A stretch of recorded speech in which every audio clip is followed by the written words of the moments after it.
Bueno, nuevamente, gracias Pato por la invitación y feliz de estar acá, pues, ¿sí?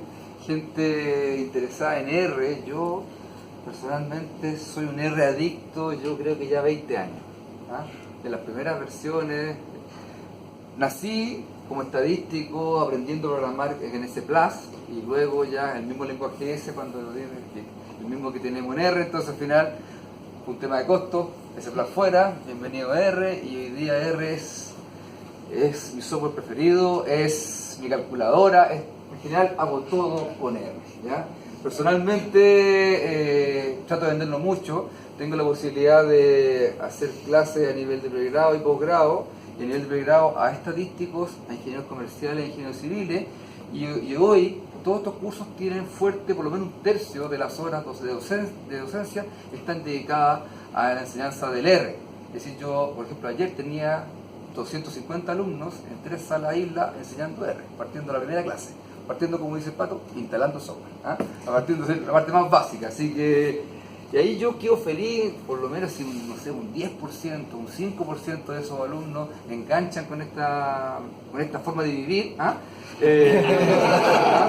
Yo feliz. Es decir, hoy día, por ejemplo, yo tengo la suerte que en vez de tener puros estadísticos como yo antes, son puros ingenieros matemáticos, ¿ah? Con corazón de estadístico, me dicen ellos. Así que, bueno, yo hoy día les voy a hablar un poquito del paquete LSTS, que nació como un subproducto de un proyecto Fondesit que yo me gané hace unos años atrás, donde, aparte de desarrollar investigación en teoría, ¿ya? Tuvimos la oportunidad de llevarlo también, acercarlo a la comunidad, ¿ah? Haciendo una herramienta donde estos nuevos modelos, que son unos modelos modernos de series temporales, pueden ser ahora ajustados, ¿ya? Y la idea es que durante unos 10 minutos le cuento más o menos la historia de estos nuevos modelos, y luego ya a mostrarle el paquete, las cosas que hace, las gráficas, y si alguno tiene alguna experiencia en series temporales, le van a hacer clic algunas cositas. ¿Por qué? Porque muchas veces cuando uno quiere hacer predicciones, ¿ah? Famoso forecasting, ¿ah? Pasa por alto un montón de supuestos y hace vista gorda y listo, y vamos prediciendo al futuro, ¿no? ¿Ya? Entonces es como hacerle, no, esperen un poquito, no es llegar y predecir el futuro, ¿ah? Hay que tener un poquito de consideración con los datos, con el comportamiento de los datos, y ver si realmente la metodología que uno está proponiendo para poder adivinar el futuro es válida, ¿ah? Porque cuando los supuestos no se cumplen, después nadie le hace esta cosa. Entonces, primero voy a gastar unos 10 minutos, 10, 15 minutos a contar la historia, ¿ya? De dónde nació primero esta teoría, luego que mutó un paquete, y hoy día es una herramienta que es parte del grupo de paquetes de R que se utilizan para series temporales, ¿ya? Bueno, partamos. Después como que cambié el nombre, le puse modelos modernos de series temporales, ¿ya? Porque las series temporales, desde que Vox empezó a generar esta nueva metodología, y ahí empezó a nacer el modelo ARIMA, que es muy popular, ¿ya? A fines de los 70, a principios de los 80. Durante los 80, principalmente, se desarrollaron la mayoría de los modelos que hoy día uno puede tener disponible en cualquier software comercial, incluido R, como los modelos ARIMA, su versión estacional llamada ARIMA, con variables exógenas llamadas ARIMAX, y así mezclemos con modelos GARCH y toda una gama de posibilidades. Pero muchos de esos modelos se basan en un gran supuesto, el supuesto de la estacionalidad. Cuando yo se lo cuento a mi alumno de pregrado, la estacionalidad, ¿a qué apunta? Es, ok, yo tengo mis datos y por lo tanto ese comportamiento que yo estoy observando hoy día es el que yo voy a esperar en el futuro, e hipotéticamente yo podría haber esperado en el pasado. Porque con el tema predictivo es cosa de gusto. Uno puede predecir el futuro o predecir el pasado. O mejor dicho, adivinar el pasado, ¿ya? Y ahí, por ejemplo, hoy día que estamos en la época del cambio climático, ¿ah? Ver cómo se comportaba la temperatura en tiempos pasados puede ser de interés, sobre todo para los climatólogos. Y ahí van a la naturaleza a buscar datos, porque al final no teníamos lamentablemente a alguien midiendo temperaturas, midiendo humedades, no. Es decir, pues la naturaleza fue súper sabia y se encargó de ir registrando la información de cierta manera, ¿ya? Bueno, ¿por qué le llamamos modelos modernos? Porque este tipo de procesos que les voy a mostrar hoy día está recién saliendo en libros. Es decir, yo conozco por lo menos 2 libros con fecha 2011 uno y uno 2016, que ya está dedicando un capítulo en particular a estos nuevos procesos que yo les voy a contar en unos 15 minutos, para luego irnos a el software, ¿ya? que dicho sea de paso, es el único software que los ejecuta. Y ojo, estos modelos nacieron hace 20 años, es decir, durante 20 años muchos investigadores en el mundo empezaron a desarrollar o a estudiar en profundidad esta nueva metodología de series temporales y no había dónde ajustarla. De hecho, esos fueron los principales desafíos que yo hice en mi tesis doctoral y luego con este proyecto Fondes, sí, dije, hay que aprovechar. Tal como hay recursos, hay que gastemos un par de horas en preparar algo que sea para que lo pueda difundir, ¿ya? Entonces enseñarlo y que lo empiecen a conocer.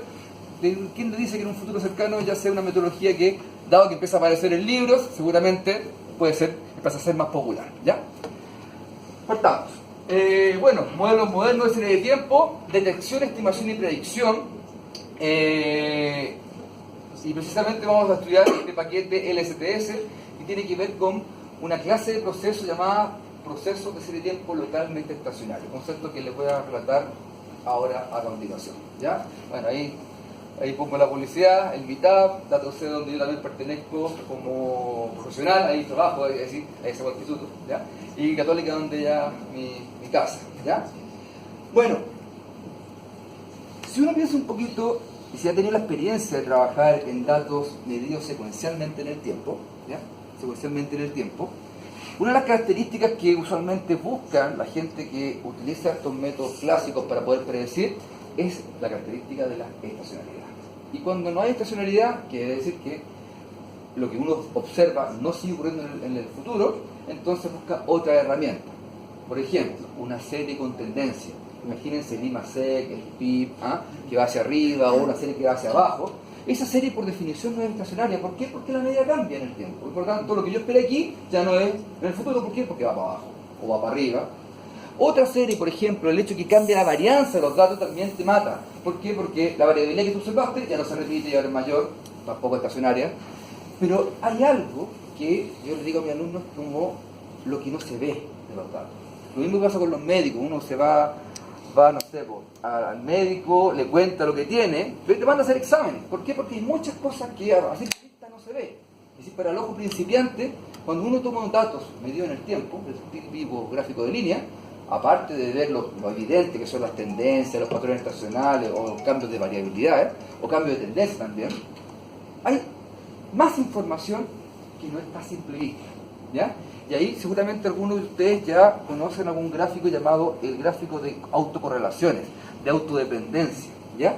Y yo les cuento a mis alumnos que es como el resumen de un montón de variables exógenas que explicaban este fenómeno que por ese motivo nadie las midió, pero quedó un registro, quedó como en el ADN los datos.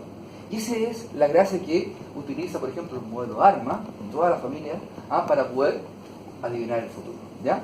Entonces, esto nació principalmente, empezó a ser popular ya, el primer estudio en el año 65, pero ya a mediados de los 90, un alemán de apellido Dalhaus se puso a desarrollar, a estudiar estos procesos, ¿ya? Y primero lo definió, lo empezó a construir, y la idea, no sé si ustedes, por ejemplo, conocen los procesos AR1 o MA1, la R1, es como, imagínense, explicar, no sé, un dato de hoy, simplemente con el dato de ayer, con un factor, un ponderado. Nada más que eso, más un error. Pero ¿qué pasa? Ese ponderador, los modelos más clásicos de ese tiempo lo asumen constante. Y por lo tanto, yo asumo que esto es constante y por lo tanto va a seguir siendo esa misma estructura. Y ahí uno, listo, se puede hacer forecast. Listo. Pero ¿qué pasaría si en la práctica eso no es verdad? Entonces estamos en el mundo no estacionario, por lo tanto hacemos ARIMA o hacemos otras técnicas muy populares. Esta nueva metodología está como entre medio. ¿Por qué? Porque no es estacionario, pero no es tanto como para llegar al mundo no estacionario. Está como entre medio. Es una nueva metodología, ¿ya? Y por lo tanto, es una metodología que permite que estos parámetros de dependencia, que uno podría decir, evolucionen también en el tiempo, de manera paramétrica. Usualmente esa es la forma más fácil de verlo para poder representarlo de alguna manera, ¿ya? Por ejemplo, aquí yo les propongo o les muestro el proceso ARP localmente estacionario. El clásico proceso ARP es esto, Φ1 por xt-1, Φ2 por xt-2 y por un cierto nivel de error. Ese es el clásico. Este proceso te da la oportunidad de que esa información o ese peso pasado también vaya mudando en el tiempo. Por lo tanto, tú tengas periodos con más memoria, periodos menos memoria, ¿ya? Y este tipo de proceso es capaz de capturar, ¿ya? Segundo, el cambio de varianza que, por ejemplo, hizo muy popular en el año 82 cuando creó los modelos ARCH, que después ameritó un Nobel en el año 2002, ¿ya? Ese tipo de proceso que él inventó, donde jugaba con la varianza, y eso es lo que modelaba él, que es muy utilizado, por ejemplo, a nivel de finanzas y banco, también uno puede capturarlo y le agrega un factor de escala que te va moviendo la serie, te va haciendo más grande, más gordita o más delgada. Es decir, la varianza en el tiempo que va cambiando, también uno puede ir representándola mediante alguna función, ¿ya? Aquí les presento el proceso ARP, aquí les presento el proceso MAQ, que es una representación súper clásica, pero que permite esta evolución.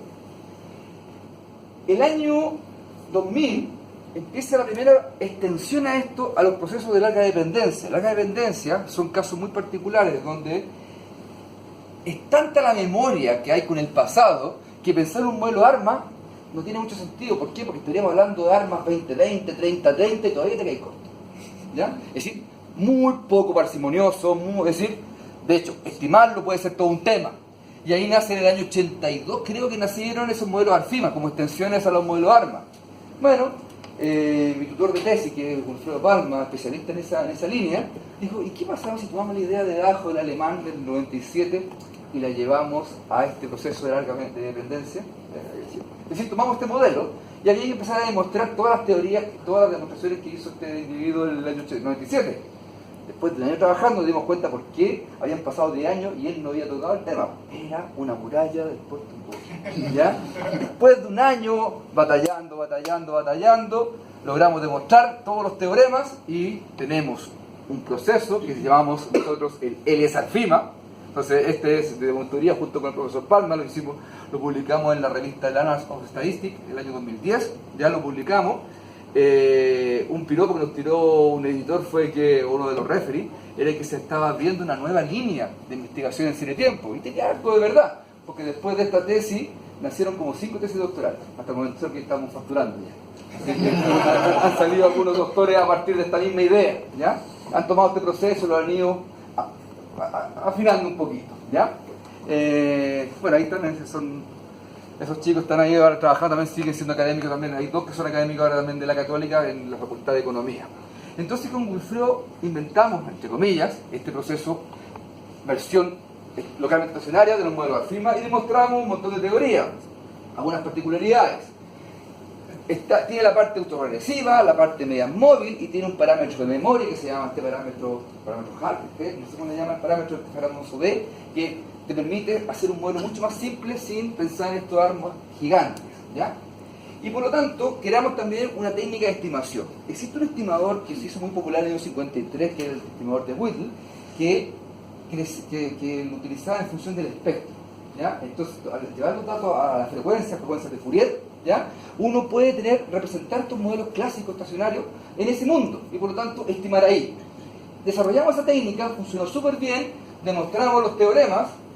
Ahí están los teoremas demostrados, ¿ya? Ahí están los teoremas, son hojas y hojas, ¿ya? Que no tiene sentido, pero simplemente les paso el dato, ¿ya? Y logramos hacerlo. Y durante 4 años, yo desarrollé un montón de funciones o técnicas para detectar este tipo de características. Y cuando yo ya me doctoré, postulé este Fondesit, lo ganamos, mejor dicho, lo gané, ¿ya? Siempre fue un objetivo mío, era poder tener tiempo de tomar todas estas funciones que desarrollé durante años, ¿ya? Y llevarlas a un paquete. Y también con vía ejemplos que ilustren esto para que dar a conocer estos nuevos modelos, ¿ya? Porque no es el clásico modelo ARMA y tampoco es el clásico modelo ARIMA, es algo que está entre medio. Y en la práctica, cuando uno tiene datos medidos en el tiempo, lo más probable es que no sean estacionarios. Pero también va a ser difícil que llegue al otro nivel, que sean no estacionarios. Es decir, lo más común es encontrarse con esta clase de datos que ha sido nunca considerado. ¿Por qué? Por la dificultad que tenía, ¿ya? Entonces, primero le voy a ilustrar mediante slide un ejemplo de los 2 mundos, de corta memoria, larga memoria, y de ahí nos vamos a ir al paquete, se lo voy a mostrar cómo descargarlo, y ahí jugamos un poquito con lo que hace, ¿ya? Entonces, estos datos, por ejemplo, yo le hablaba un poquito del cambio climático. ¿ya? Un poquito el cambio climático. En Chile, por ejemplo, tenemos en el sur árboles de 2.000, 3.000 hasta 4.000 años. No sé si ustedes han tenido la oportunidad, se han ido al bosque o han visto un árbol talado, y cuando lo ve los famosos anillos de crecimiento, esos circulitos. Y siempre, seguramente, muchos de ustedes deben saber que, si uno cuenta, lo que tiene es la edad del árbol. Pero lo que hacen los climatólogos es tomar el ancho de cada anillo y lo convierten en temperatura. Es decir, el árbol te entrega la temperatura de hace 700, 2000, 4000 años hacia atrás. Y por lo tanto uno podría tener datos de temperatura de un periodo de tiempo súper largo. Ahora, si uno quiere más datos, porque obviamente para ver este fenómeno del cambio climático requiere más data, y con 4000 puede que nos quedemos cortos, otra alternativa es meterse en alguna caverna, cortar una estalactita con sierra, y contar el ancho de los sedimentos. También los climatólogos ocupan esa información para convertirla en temperatura. Hay datos en el NOAA que tienen mucha información de árboles o de cavernas. Hay una caverna en China con 5.000 años, y entonces también se ocupan son muy populares esos tipos de datos. Hay miles de datos para jugar, miles de datos de árboles o de cavernas, o los mismos testigos de hielo, que los que sacan en la Antártida, los tubitos de hielo, y es un montón de sedimentos. También eso lo pueden llevar ustedes, lo pueden convertir en data, ¿ya? Y por lo tanto en temperatura, humedad o clima para poder predecir. Y ahí es interesante entonces, porque cuando uno quiere predecir, siempre piensa en el futuro, y estos gallos piensan en el pasado, es al revés, cuento, ¿ya? Por lo tanto, en el mundo estacionario uno puede predecir para adelante o para atrás. Eso depende de lo que uno quiera estudiar. Bueno, esta fue una data que ocupamos junto con una tesista mía de magíster, donde ella quería estudiar este tipo de procesos, y partimos por la idea más básica, el clásico proceso de R1. Entonces, cuando empezamos a buscar datos, ¿ya? Primero nos dimos cuenta que había un poquito más de variabilidad al inicio, luego había un poquito más estable, y luego nuevamente había un poquito de variabilidad. Si uno se da cuenta, por ejemplo, aquí hay una leve tendencia.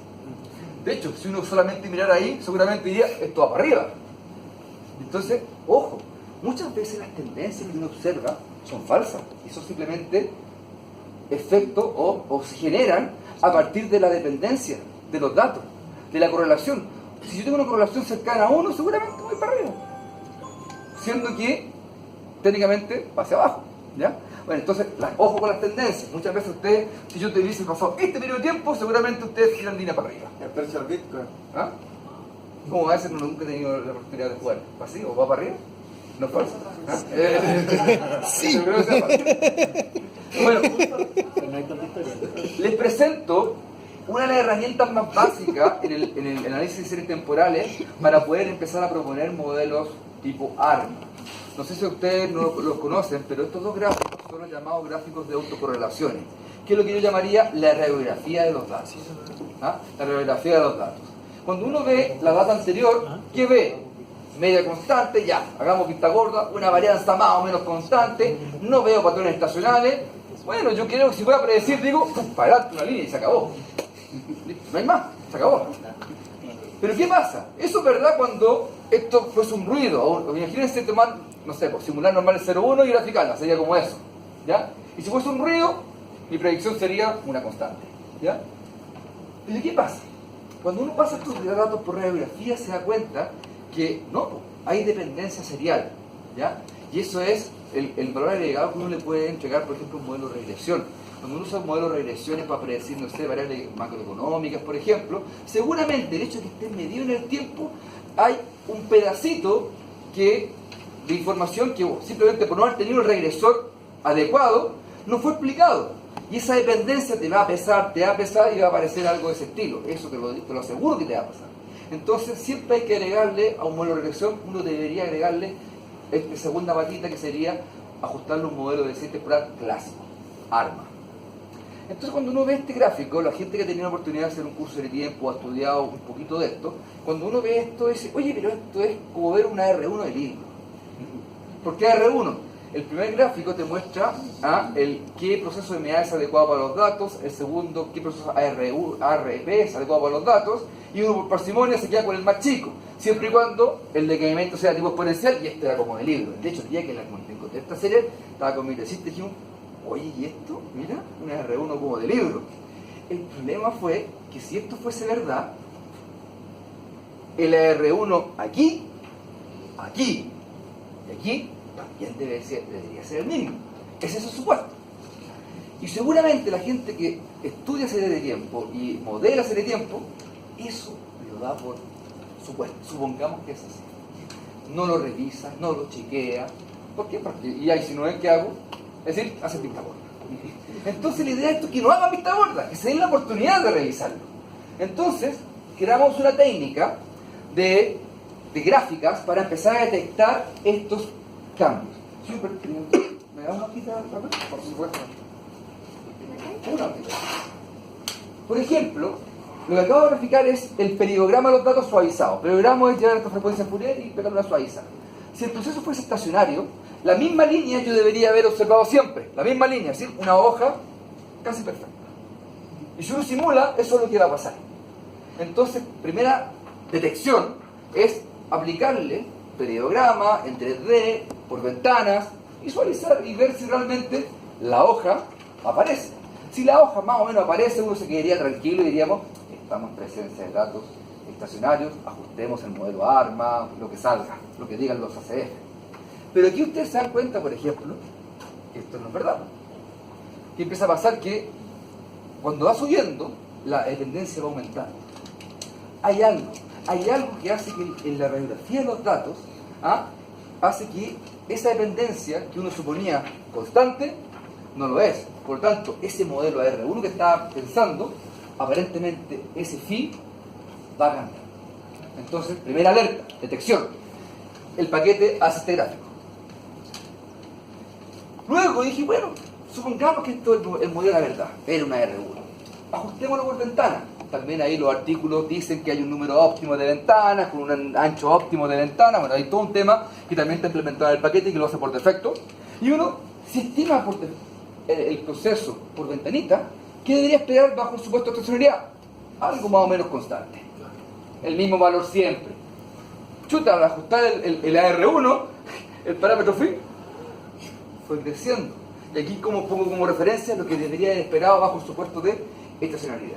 Y por lo tanto, haber propuesto, haber modelado el clásico R1 era incorrecto, porque recién ahí nomás andaba bien. Ahí andaba mal, ahí andaba mal. Por lo tanto, tu predicción futura, que hubiese estado en torno a este valor, ya, claro, no iba a estar tan correcta. Por otra parte, si ustedes se dieron cuenta, la varianza también fue cambiando. Al principio había un poquito más de variabilidad, después disminuyó y aumentó. Más variabilidad y fue cambiando. Es decir, además había un factor de escala que hacía que la serie fuese más gordita o más delgada. Y los clásicos modelos, tanto los de regresión como los de serie de tiempos, asumen que también es constante. Entonces, los clásicos supuestos no se cumplían. Entonces, bueno, nos dimos cuenta entonces, primero, con esta técnica, que aparentemente el clásico modelo no era adecuado, al hacerlo por ventana, lo confirmamos. Entonces, ¿no será que el parámetro phi evoluciona, el parámetro sigma evoluciona, y ahí está cómo lo representa uno? La forma más fácil de representarla con polinomios con respecto al tiempo. Y un truquillo que uno hace es rescalar el tiempo al mundo 0 y 1. Simplemente para que el phi no se te escape y lo tengáis siempre controlado. Y simplemente un tema de para que el parámetro no se te arranque. ¿Ya? Una pregunta, ¿y si le aplicas el logaritmo natural a la serie, igual se ve eso? Sí, porque qué buena pregunta usted me acaba de hacer. ¿Por qué? Porque el logaritmo lo único que hace es estabilizar la alianza. Lo más te arregla este. Ya, te arregla ese. Pero ese no te lo arregla porque la dependencia no depende de la transformación. Buena pregunta, me dice. ¿Y si lo integras? Me puedo pasar por otro lado. De hecho, ahí ya, si lo integro, ya diferencio. Si diferencio, echaría el mundo Arima. Pero esto no tiene... es decir, integrar tiene sentido cuando hay tendencia. ¿Vamos hasta ahí? No tiene sentido. No tiene sentido. De hecho, ¿cómo tiene sentido integrar? Los típicos test de red unitaria de Dirichlet-Feller, tú le pones y te dices diferencia o diferencia. Esto pasa por estacionario. Entonces te dice no, es decir que no da para tanto, te diría el test de Dirichlet-Feller. Por tanto, volví al nuevo R1, pero te das cuenta que no es correcto. Entonces, vamos a decir, está ahí en el mundo intermedio. Bueno, Después lo voy a hacer ajustar esta misma serie, en la que tengo como ejemplo en el paquete. Bueno, ahí hicimos la estimación de los parámetros, la evolución del phi, la evolución del sigma, y hicimos toda la teoría que desarrollamos durante 2 años con mi profesor guía, era simplemente para tener esta cuestión. Era simplemente para poder tener esta columna. ¿Por qué? Porque con esa columna yo hacía la prueba de hipótesis. Y podía decir que la evolución realmente existía o no. Porque si el parámetro alfa 1 no es significativo, entonces es estacionario. Y es el R1, es el adecuado. Entonces este paquete además te ajusta a los clásicos modelos. ¿Por qué? Porque te estaba suponiendo que en el caso de eso, pongo atrás y ajusto eso. Y listo, solucionado el problema. Y el mu2, ¿podría haber un mu elevado a q? Sí, entonces uno puede jugar y agregarle más polinomios si quieres representarlo, y ahí simplemente te va a salir la significancia del coeficiente hasta donde agrega. Hasta donde Sí, entonces uno puede ir, puede un cuadrado, un cubo, y seguramente en algún momento los p-values van a ser mayores que 0 y fuera. La estadística empieza a jugar ahí en ese momento. Luego, una vez que estimé, la estimé por simplicidad, la estimamos lineal porque el cuadrático no era tanto, y aquí la curvita funcionó. Entonces, estimado. Aquí lo que estoy graficando es el histograma, el histograma de los datos, y aquí lo que estoy graficando es el modelo estimado. Y se parecen bastante. Ahí tiene el mismo comportamiento, es decir, yo lo estimé y lo representé bien, de buena manera. Y aquí el clásico test de diagnóstico. Seguramente la gente que ha trabajado en series temporales sabe que aparte del ACF, el diagnóstico de los residuos, el test de blancura que se llama, se hace con el test que propuso la Greta Lee-Jun con su profesor Box, que ya falleció. De hecho sacó la 4ª edición la Greta de ese libro hace poco, ¿ya? Y Greta propone su test de blancura, el test de Box-Lee-Jun, que se conoce, ¿ya? Hay algunas extensiones de ese test, pero es súper clásico y en general es parte de todo software estadístico. Es decir, se cumplía la blancura. Por un tema de tiempo, voy a ir al tiro al software, al paquete. Aquí después, si ustedes publican la slide, ahí hay un ejemplo con un árbol, pero con más años, que era de Estados Unidos. La diferencia era que era de larga memoria, ¿ya? Ahí ver que cambia totalmente, no es estacionario, no es constante el periodograma. Hay mucha dependencia, pensar en un arma no tiene sentido. Ahí pensamos en una alfima que evoluciona en el tiempo. Lo estimé por ventana, bueno, y ahí está todos los test que hice, y al final terminé representándolo un poco más simple, ¿ya? También pasaba los test. Entonces, les voy a mostrar el paquete, de dónde nació.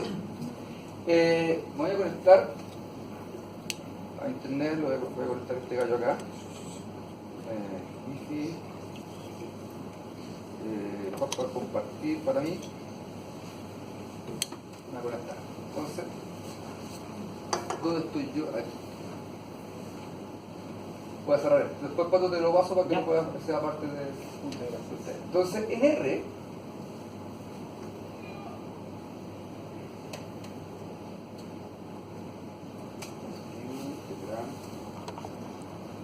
está salido todo raja. Ahí está. Por ejemplo, esto es lo que yo les comentaba yo, que existe como un resumen de muchos paquetes de estadística que están en el área de las series temporales, el Task View, y aquí está el Time Series, ahí está, Time Series. Yo empecé a usar R gracias a este Grand View. ¿Sí? Sí, porque no sabía qué usar y... Claro, entonces, por ejemplo, ya, quiero hacer serie de tiempo. ¡Paf! Ahí está todos los paquetes de serie de tiempo. Y yo sin querer, un día estudiando acá, me encontré, pues, y me llené de orgullo ahí que por ahí ando. Voy a sacar ya.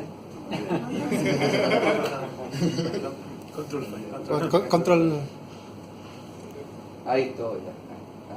Ahí, me pusieron en estacionería, test urinario, ahí me pagué, pero cuando ya me pusieron. pero por lo menos me pusieron, ¿ya?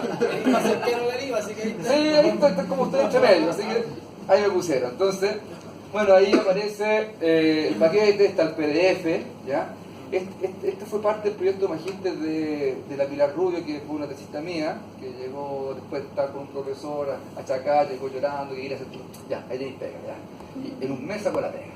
Es decir, la idea era, yo tenía todas las funciones programadas y empezó a armar el paquete, ¿ya? Entonces ahí un paquete que construimos el 1 de octubre, lo publicamos en el 2015, ¿ya? Junto al profesor Wilfredo, la Pilar y yo. Y en general tiene varias funciones. Dentro de ellas tiene funciones que te permiten estimar y también predecir. Entonces aquí te traigo todo. Y además, un problema que uno puede tener en datos en serie tiempo es el clásico missing data, el dato faltante, el que te falta, el dato que te falta. ¿Qué haces? También. ¿Ya? También. Entonces, la idea es ir viendo el ejemplo. ¿Ya? Con pila incluida. Ya, con pila incluida. Ya, listo. Entonces, en general, cuando uno mira estas funciones, yo las miro y digo, aquí hay hora acá. ¿Por qué? Porque seguramente yo partí mi doctorado el año 2004, egresé el 2008, y aquí por lo menos fueron 3 años, y después, claro, y después cuando yo egresé y retomé esto en el 2010, cuando hicimos la publicación y después empecé a construir todo nuevo, yo miraba mi forma de programar al principio, y después que eran casos particulares del proceso, lo finalicé. Así queda esto te estima procesos ARMA y procesos ARFIMA, localmente estacionario y estacionario. Todo. Entonces, si ustedes, por ejemplo, ven acá, ahí está la descripción del paquete, y en la descripción del paquete, bueno, ahí cito los Brockwell and Davis, que es un libro que me gusta mucho para introducir a los alumnos en series temporales, Dalhouse, porque fue el que partió el 95 con esto, el libro Wilfredo, que es un libro que está en la editorial Wiley, que habla de la memory, que es el caso particular que estudiamos, y bueno, y el artículo que publicamos felizmente en ANARS en 2010 de estadística de esta nueva metodología. Y abajito aparece todo un ejemplo de cómo hacer. Entonces todo lo que ustedes vieron, aquí uno lo reproduce. Y eso es lo que vamos a hacer ahora paso a paso, y con eso doy por finalizado mi charla y le doy el paso aquí a mi colega. ¿Ya? Entonces, en R, ahí está el R, voy a agrandar esta cosa.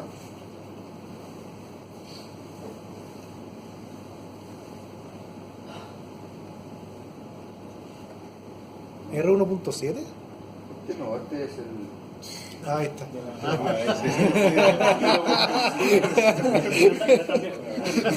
Lo empezó a hacer hace tiempo, ¿verdad? Legacy. Bueno, uno partió ahí, ¿ah? 32 bits. Ahí uno partió el clásico serie 10. Entonces, ahí ya se ve bien. Ya, listo. Voy a dar toda la letra. Agrando ahí. Agrando acá. Listo. La clásica. Library, no, install.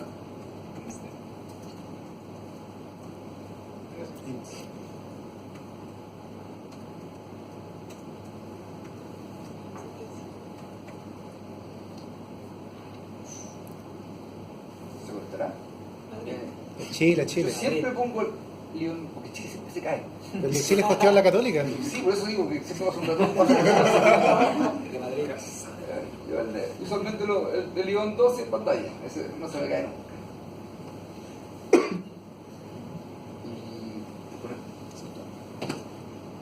Ya, pues. Bueno. ¿Está instalado? No pesa tanto tampoco. No pesa nada. ¿Ya? No pesa nada. Entonces, library, la clásica.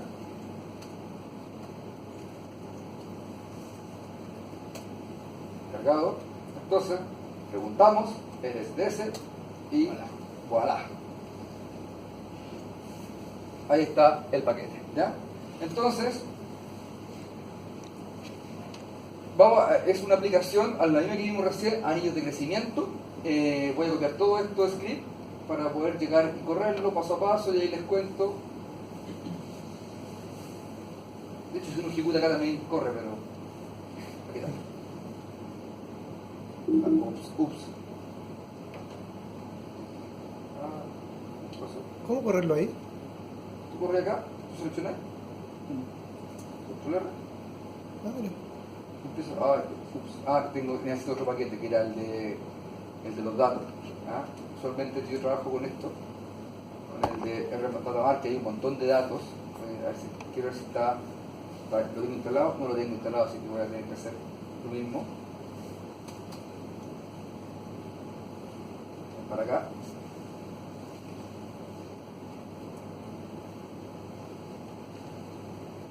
No creo que se muere mucho.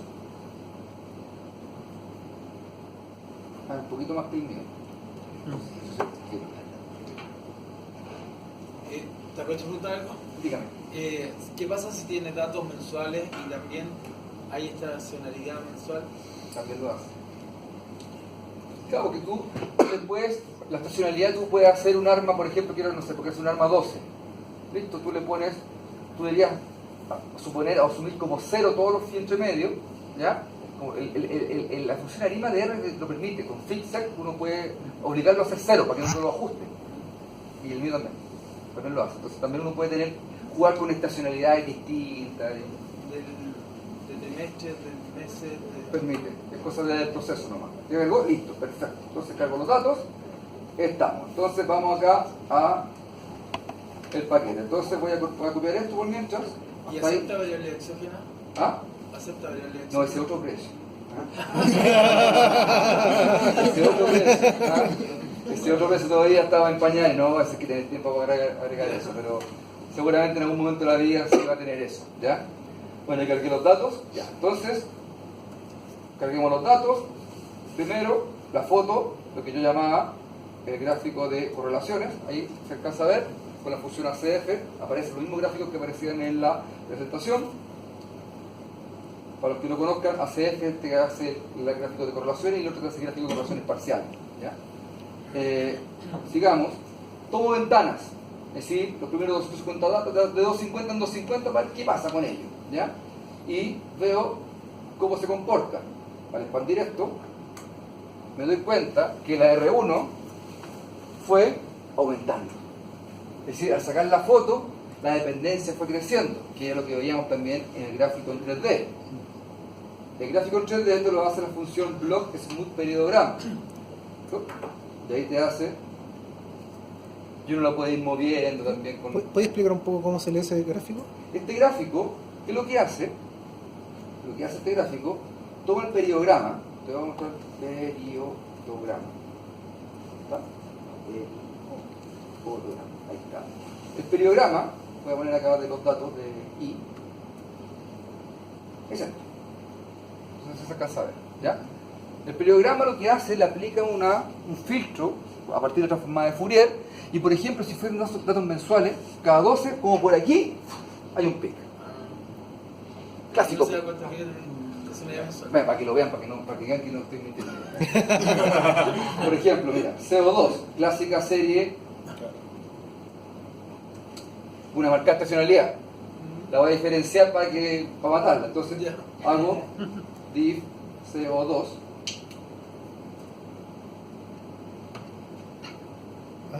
Acusa el tiro. Que vale, ahí es Tení 1, 2. 1, 2 y esta sazón un poquito. ¿Ya? Entonces acusa el tiro cuando hay patrones. ¿Ya? Ahí tenemos un ejemplo. Entonces, esta herramienta es súper buena. Esto es lo mismo que usa un ingeniero eléctrico, ¿no? Para Sí, hacer- ellos ven el tiempo, pero en este mundo, no en el tiempo, en la frecuencia. Sí. Igual que los astrónomos. ¿Ya? Entonces, esa herramienta, claro, el periodograma acusa. Entonces, lo que yo hago, tomo este periodograma, ¿ya? Y lo calculo por ventanas y le pego una planchadita para que quede más lindo. Porque ustedes vieron que era bien irregular. ¿Ya? Ahí le pego un suavizamiento. Al hacer el suavizamiento, aparece este gráfico, ¿ya? Que si realmente ni estos fuesen estacionarios, esto tira más arriba. Eso es lo que llaman espectro.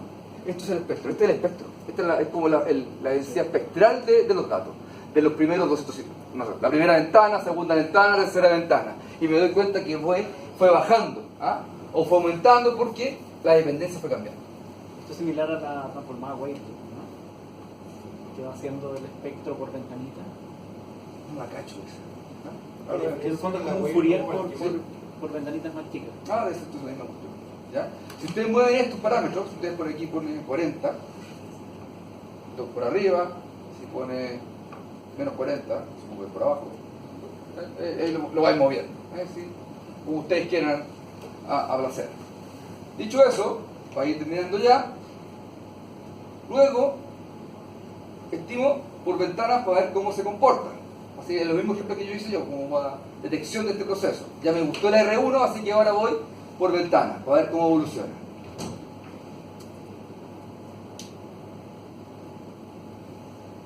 Entonces elijo las ventanas, y ahí estimé el R1 por ventanas, y ahí tengo la evolución del parámetro phi, la evolución del parámetro sigma. ¿Lo están viendo? Listo. Voy a representar como una línea o como una cuadrática la evolución de ambos parámetros. Entonces, voy al paquete y aquí ajustamos. Aquí está la tesis.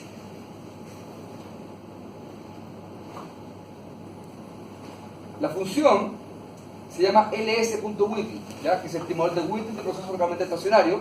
Pide los datos, pide parámetros de partida, pide el orden. Ahí uno puede jugar un poquito. En la segunda versión voy a agregarle más ejemplos, donde uno empieza a ponerle, por ejemplo, olvidarse si quiere una R2, pero si en la parte R1, cómo hacerlo, ese tipo de técnicas que lo hacen. Entonces, una vez estimando los parámetros,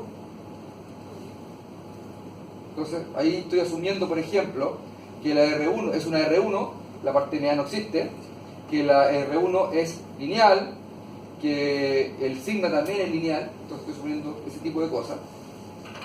Si uno pone aquí phi, te entrega un montón de subproductos. De partida, te entrega, por acá arriba, te entrega los datos, las predicciones, te tiene una predicción a 10 pasos por defecto, automáticamente predice. Por detrás también yo programé el filtro de Kalman para poder hacer las predicciones de este tipo de cosas. Entonces también está activo Kalman por detrás de este proceso, de este paquete. Y lo último, para que terminar, el diagnóstico de los residuos, que uno esperaría que fuesen ruidos. Ahí está un resumen, que es la tablita que yo les mostré, que automáticamente te entrega los coeficientes, los desviaciones estándar, los valores, los z-value y los p-value, y te entrega una IC para poder comparar después modelos. ¿Pruebas de normalidad también incluiste en el diagnóstico? No, pero sí, pero eso viene por KS.test, tú puedes hacerla por otra parte. Y aquí tengo una versión del test de Bogley-June que la construí yo, que es un poquito más bonita porque le puse línea, le puse más, uno puede jugar, de hecho este conversa con el de abajo, entonces es mucho más fácil ver la dependencia. Y si uno quiere predecir, acá abajo, aquí me grafico el modelo y luego predigo.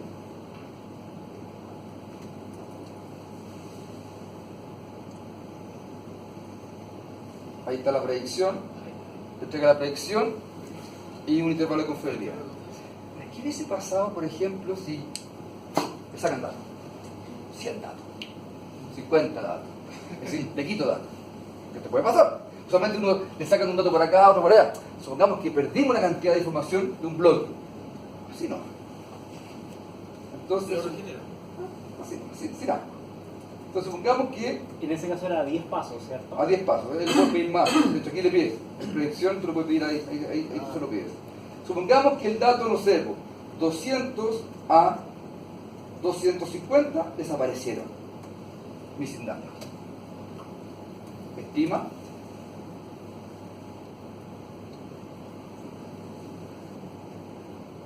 Y te dice. Y te va a presión y te da la banda de confianza. Entonces, aquí tienen ustedes un ejemplo de proceso localmente estacionario, que es algo más moderno, ya hay capítulos dedicados a esta nueva técnica. En R, ese paquete que está ajustando, en software comerciales va a afectar un montón, si alguna vez aparecen. Así que, bueno, ese ha sido mi chiche, así que gracias por escucharme.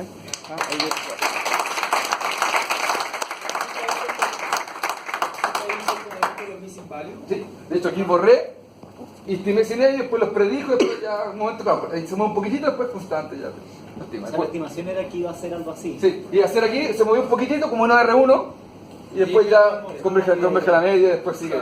Pero pasa. Así que... Oye, y en eficiencia, porque aquí típicamente de repente tenemos que tirar 100.000 registros, 1 millón de registros. Veo que tiene un montón de matemática por detrás, entonces sí. Como el miedo es, digamos, cuánta eficiencia pierde. Bueno, de partida el teorema está en base, los teoremas están basados al infinito, así que eso es lo primero, ¿ya? Y miren, yo lo he echado a pelear esto con 10.000, lo hace, ¿ya? Es decir, usualmente si uno estima no se muere tanto, porque la transformada en Fourier es súper rápido de calcular. Ahora, si uno quiere más predecido un cuento, ya ahí se puede hacer un que después de calma. Entonces, cuando uno le pide predicción, ahí recién empieza a ejecutar calma, y ahí es paso a paso. Entonces ahí se puede tomar un tiempo. Ahora, para estimar una serie de tiempo, no es marginal. Porque, claro, pero cuando uno quería hacer estudio de simulación de esto, es decir, simular 1.000, 10.000 veces y estimar, eso sí que se demoraba. Es decir, yo ya pasé por ese mal rato, pero si es una, no se da ni cuenta cuando lo que se demora. ¿ya? En esencia, la matemática que tiene daría para paralelizar parte del proceso. O sea, si tuviéramos No sé, 800 millones sí. de registros. Claro. Seguramente, pero como yo no le pego mucho a programar en paralelo, ¿ah? soy serial, como la mayoría, soy serial, seguramente, es decir, una forma distinta de pensar. Yo creo que seguramente se puede. Y quizás esta misma lógica de ventanas te Sí, ayuda. alguien me lo comentó una vez que si fuesen muchas ventanas uno podría hacer este juego hacerlo más eficiente. ¿Estás de acuerdo? Otro precio ya Le da consultoría. En línea con la pregunta y da la sala esto de tener harto cálculo matricial por dentro. Sí. Porque el Microsoft R automáticamente te paraleliza todos los cálculos matriciales por dentro, no hay que hacer nada. Pero también tiene harto vectorizable. Es decir, me aprovecho, trato de evitar muchos fores. Uno está acostumbrado por el for, no traté de evitarlo. O sea, que si uno usa el Microsoft OpenR, los for te los paraleliza internamente, hace la pega, las vectorizaciones las paraleliza automáticamente. Eso sería interesante que lo probemos. Mira. Lo echemos a correr con el. O jugar, Y hay otro chiche choro que se puede hacer, que es precompilar las funciones que están escritas en código R, ¿ya? y cuando tienen mucha iteración por dentro también mejoran harto. De hecho, había un paquete que había hecho el George. ¿De hecho? No, el George, el que organizaba antes los eventos, ¿Ya? que hizo el paquete de un optimizador que se basa en el ABC Optim, Ya. que se basa en la optimización, en un algoritmo que simula comportamiento de abejas. Y lo compilamos una vez, lo echamos a andar y mejoró al doble al tiro. Mira. Un truquito. ¿La discretización del algoritmo modificaría algo en el resultado? ¿A qué te refieres con la Porque tú discretización? dijiste que lo habías demostrado como a escrito. No, es decir, cuando uno hace la teoría, después tira, es decir, el teorema funciona, el teorema del medio central, se cumple, la normalidad de los estimadores se cumplía obviamente para infinito, ¿ya? Obviamente para muestras finitas, hicimos experimentos para su eficiencia, obviamente, como era la tasa de convergencia del estimador y la calidad del estimador, ¿ya? Pero la discretización, ¿a qué te refieres tú? Me refiero al tamaño de la ventana. Es un tema, de hecho, hay un par de artículos que hablan solamente del tamaño de la ventana en este tipo de procesos. Y de hecho, ahí yo me tomé esos artículos, de hecho ya hice experimentos empíricos, no teóricos, de cuál sería la ventana óptima. Y llegué a resultados muy parecidos a los que estaban en los artículos. Así que coincidí con los resultados. Así ¿Pero que, eso es quedarse con una sola ventana o también como es decir, uno puede moverla, pero ya por defecto utiliza la óptima que aparece en estos artículos que fueron desarrollados también más o menos en el 99, algunos ¿Y son como binarios? No solamente es como el número de datos elevado a 0.8, esa es como la clásica, ¿ya? Pero se mueve poco en general, se mueve poco, al final uno podría estar tentado a hacer muchas ventanas, pero también requerir un tamaño de ventana para que tenga eficiencia. ¿Modificaría la frecuencia? La frecuencia, pero al final es como que las tira. Entonces al final, en la misma frecuencia de Fourier, tenéis más ventanas, es más fina la grilla. Así que, pero bueno, ahí está, los invito a jugar un poco el paquete si les gusta. Por allá. El intervalo de confianza que existe es a un 95, 99. Este por defecto está hecho un 95. ¿Y por qué tiene ese degradé? Porque te da la idea de distribución. Es un chiste. Imagínate la campana de luz. Es como para hacer ese efecto. No se notó, parece. Bueno. Y la pregunta, Ñoña, ¿con qué librería está hecho este gráfico? ¿Con ggplot o con el básico? Con el básico, el PERS. Está chulo. Agarré el PERS y lo estrujé. Sí, está. Así que quedó bonito. La grilla de colores ese le hace el toque. Sí. La grilla de colores. Que son varias líneas puestas con Sí, cada uno. sí, y va cambiando el color. Ahí. De hecho, está como hacer la paleta de colores. Entonces está el script como si uno quiere después llevarle y hacerlo por otro tipo de cosas. Así que, bueno, así que ahora doy el paso aquí Ya, muchas gracias.